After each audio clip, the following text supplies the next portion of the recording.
Assalamualaikum warahmatullahi wabarakatuh dan selamat siang buat Anda yang menyaksikan video ini. Masih bersama saya DB. Sekali lagi biasanya saya merekam video dalam waktu 15 menit setiap hari untuk memberikan penguatan kepada diri saya sendiri maupun terhadap kepentingan publik, karena saya selalu menyampaikan informasi update, lalu kemudian sekaligus menjadi pendidikan pribadi lah untuk kemudian terus menyampaikan poin penting di setiap hari dan dalam waktu 15 menit cukup singkat. Hari ini sebenarnya saya berbicara tentang semua imajinasi atau sebuah imajinasi yang kemudian mendorong bagaimana kemudian anak muda khususnya di pelosok-pelosok daerah seperti di Nusa Tenggara Timur, fokus lagi di Flores Timur dan di kampung-kampung yang kemudian ini saya ingin ada imajinasi tersendiri begitu ya, untuk kemudian apa yang saya sampaikan ini menjadi inspirasi sekaligus sebagai sebuah bahan begitu ya kepada anak muda untuk terus berinovasi. Hormat saya kepada tokoh-tokoh muda dan kepada siapa saja yang kemudian punya pikiran besar begitu ya, punya cara baik, kemudian punya langkah yang keren untuk terus mendorong bagaimana anak-anak muda yang ada di daerah untuk kemudian berbuat dan berkreativitas. Uh, Saat ini memang khususnya di Flores Timur cukup berkembang ya, kalau kita hitung dalam waktu 5-10 tahun ini. Kalau kita lihat perkembangan di media sosial, anak-anak muda sudah mulai gandrung begitu ya, sudah mulai senang untuk ikut dalam gerakan media sosial. Yang dulu kita bisa melihat bahwa orang tua kita masih belajar menggunakan grepes atau batu. Nah, sekarang sudah mulai perkembangannya luar biasa. Termasuk saya lihat juga di rumah-rumah sudah punya kendaraan sendiri, ada motor, bahkan sudah ada mobil, dan ini perkembangan luar biasa. Dan kita harus mengatakan bahwa dunia berubah. Pesatnya perubahan dunia, pesatnya perubahan era yang kita rasakan sekarang harus terrefleksi dengan baik begitu ya. Yang didapatkan oleh tidak hanya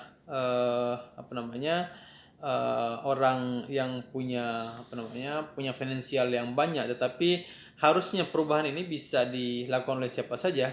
Bagi anak muda yang kemudian punya perspektif yang baik, punya langkah yang baik, punya loncatan yang baik untuk kemudian melakukan sesuatu, saya berkeyakinan bahwa ini akan menjadi kesempatan yang luar biasa. Nah, kita butuhlah ada ide kemudian gagasan yang produktif yang kemudian bisa memberikan inovasi terhadap kepentingan anak muda di daerah-daerah. Nah, saya berkeinginan untuk kemudian yang mau saya sampaikan hari ini sebagai bagian dari satu hal penting lah untuk mendorong anak-anak muda di Flores Timur itu untuk kemudian, kalau di periode kemarin saya bicara soal pakar begitu ya. Bagaimana kemudian anak muda bisa menjadi pakar apalah. Kalau kita lihat di daerah-daerah pelosok misalnya pakar tentang kelautan perikanan, pakar tentang garam, kemudian pakar tentang terumbu karang misalnya begitu, atau pakar tentang kepulauan. Jadi hal-hal produktif yang kemudian bisa kita lakukan sehingga itu menjadi imajinasi buat banyak orang dalam rangka untuk membesarkan dirinya, sekaligus saat yang bersamaan dia akan membesarkan Indonesia. Kita bicara soal sebuah dimensi yang menurut saya ini tidak hanya untuk kepentingan sendiri begitu ya, tapi kemudian kepentingan yang lebih besar. Misalnya apa yang mau kita bicarakan sekarang itu nanti akan terkorelasi dengan anak-anak muda di tempat lain. Misalnya kalau bicara soal anak muda yang ada di kampung Kawuta misalnya di Pulau Solor, nanti terhubung lagi dengan kampung-kampung yang lain misalnya di Lamakera, kemudian juga di Menanga atau di kota atau di Pulau Solor secara keseluruhan. Lalu kemudian nanti masuk lagi dengan anak muda di Pulau Adonara, kemudian Pulau Flores yang lain, yang kemudian bisa memikir bersama, bergerak bersama.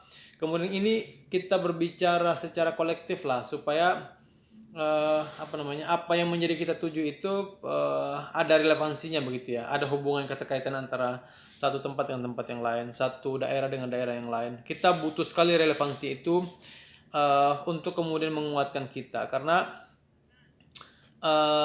segala sesuatu tentu membutuhkan cerita yang bagus begitu ya, cerita yang yang keren, untuk kemudian itu bisa memberikan dampak positif terhadap setiap orang, yang sesungguhnya kekuatan setiap orang itu untuk kemudian bisa disatukan lalu kemudian menghasilkan hal produktif. Saya ingin mengatakan bahwa dengan banyaknya anak muda yang ada di kampung, kemudian punya cerita sendiri, punya relevansi sendiri, mencari imajinasi yang cukup baik, begitu ide dan gagasan yang cukup produktif, lalu kemudian gerakan itu didistribusikan kepada daerah-daerah lain, kampung lain, dan itu bisa memberikan dampak positif terhadap kepentingan daerah khususnya maupun kepentingan nasional. Nah, oleh karenanya kalau kita misalnya melihat bahwa jalan cerita di Flores Timur terkait dengan perjalanan ya 20 tahun belakangan ini, bahwa kemudian kita lihat kita bisa jalanlah dari Solor, kemudian kita ke Larantuka, kemudian lari dari Kewuta kita ke mana, ke Lamakera, atau misalnya kita bisa juga dari Lamakera kita ke pulau yang lain di Alor misalnya begitu, atau geser lagi kita bisa ke Pulau Adonara, di Adonara juga bisa ke Adonara Timur, ke Adonara Barat, Adonara Tengah, dan beberapa daerah yang lain. Kita lihat bahwa banyak sekali yang bisa kita saksikan dari perjalanan kita itu. Jadi perjalanan selama 5-10 tahun ini kita bisa menyaksikan bahwa bagaimana perubahan terjadi di daerah yang kita lalui itu. Lalu kemudian bagaimana percepatan pembangunan, kemudian percepatan produktivitas, percepatan pemahaman generasi muda, percepatan langkah dan gerak anak-anak muda. Kemudian bagaimana anak muda itu berbuat dan berefleksi begitu. Bagaimana anak muda untuk kemudian melakukan sesuatu yang memang itu untuk kepentingan anak muda secara jangka panjang. Nah, oleh karenanya kita harus mengambil peluang ini untuk kemudian bisa melihat secara lebih detail bagaimana kemudian langkah kita yang lebih produktif yang bisa kita lakukan. Saya melihat bahwa cukup banyak juga yang kita lihat dari perjalanan misalnya dari satu tempat ke tempat yang lain, lalu kemudian kita temukan gaps yang cukup tinggi begitu ya. Misalnya dalam jangka waktu 10 tahun sampai 20 tahun belakangan ini, kita lihat dulu ada sebuah rumah yang mungkin reot, tapi kemudian dia bisa berbuat secara maksimal, lalu kemudian dia bisa tumbuh dan berkembang. Kita lihat juga misalnya ada beberapa tempat yang mungkin 10 tahun belakangan ini, 20 tahun belakangan ini udah keren begitu ya, dulunya keren. Tapi karena percepatan pergerakannya yang kurang begitu maksimal, akhirnya dia juga stuck di sana. Nah, gaps antar waktu terkait dengan bagaimana ketimpangan yang terjadi di Flores Timur itu tentu harus direspon dan harus diambil langkah lebih taktis lah untuk kemudian berbuat sesuatu. Saya memilih untuk kemudian terus melakukan sesuatu yang kemudian bisa saya lakukan. Misalnya membangun jaringan nasional, kemudian ada program-program nasional yang bisa kita bawa ke daerah, dan itu bisa memberikan kesempatan kepada daerah untuk setidak-tidaknya melihatlah bahwa sungguh untuk menggerakkan begini besarnya sebuah kabupaten kota yang ada di Flores Timur itu ya butuh kerja-kerja yang lebih produktif lah. Kalau bahasa orang mungkin kerja yang lebih gila lah. Karena ketika kita bekerja dengan kerja standar begitu ya, yang biasa-biasa saja, maka yang akan kita hasilkan juga biasa-biasa saja. Maka pertanyaannya, apa kemudian kita bisa untuk kemudian bisa bertarung, kemudian bisa juga berkompetisi dengan daerah lain? Tentu jawabannya pasti bisa. Kenapa bisa? Karena orang lain, lalu kemudian daerah lain kan mereka juga melakukan sesuatu ini penuh dengan perencanaan yang matang, penuh dengan tim kerja yang bagus, penuh dengan strategi yang keren, penuh dengan langkah yang taktis yang baik. Nah, kekuatan-kekuatan ini yang menurut saya penting untuk kemudian kita ambil sebagai bagian dari cara kita berbuat, cara kita bergerak, dan cara kita melangkah. Sebaik apapun yang kemudian mau kita rumuskan, tetapi kemudian landingnya itu tidak baik, maka juga jadi masalah. Nah, maka butuh lesson plan yang keren lah, perencanaan pembelajaran yang bagus untuk kemudian bisa diikuti oleh setiap orang yang ingin mau maju dan mengembangkan Flores Timur.